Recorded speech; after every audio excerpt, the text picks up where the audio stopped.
बहुत समय पहले की बात है। वृंदावन में श्री बांके बिहारी जी के मंदिर में रोज पुजारी जी बड़े भाव से सेवा करते थे। वे रोज बिहारी जी की आरती करते, भोग लगाते और उन्हें शयन कराते और रोज 4 लड्डू भगवान के बिस्तर के पास रख देते थे। उनका यह भाव था कि बिहारी जी को यदि रात में भूख लगेगी तो वे उठकर खा लेंगे, और जब वे सुबह मंदिर के पट खोलते थे तो भगवान के बिस्तर पर प्रसाद बिखरा मिलता था। इसी भाव से वे रोज ऐसा करते थे।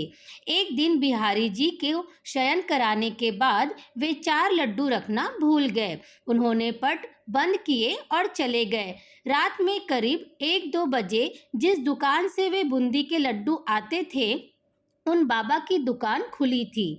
वे घर जाने ही वाले थे, तभी एक छोटा सा बालक आया और बोला, बाबा मुझे बूंदी के लड्डू चाहिए। बाबा ने कहा, लाला लड्डू तो सारे खत्म हो गए, अब तो मैं दुकान बंद करने जा रहा हूँ। वह बोला, आप अंदर जाकर देखो, आपके पास 4 लड्डू रखे हैं। उसके हट करने पर बाबा ने अंदर जाकर देखा तो उन्हें 4 लड्डू मिल गए। क्योंकि वे आज मंदिर नहीं गए थे, बाबा ने कहा, पैसे दो। बालक ने कहा, मेरे पास पैसे तो नहीं हैं, और तुरंत अपने हाथ से सोने का कंगन उतारा और बाबा को देने लगे।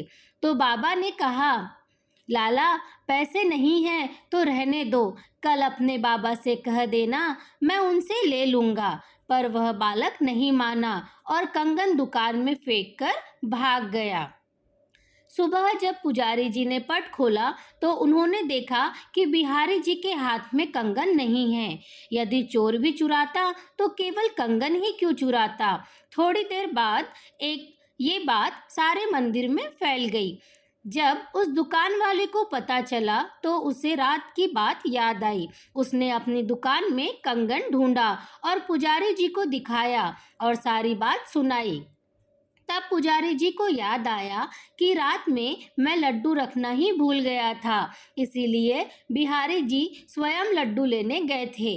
यदि भक्ति में भक्त कोई सेवा भूल भी जाता है तो भगवान अपनी तरफ से पूरा कर लेते हैं। जय जय श्री राधे।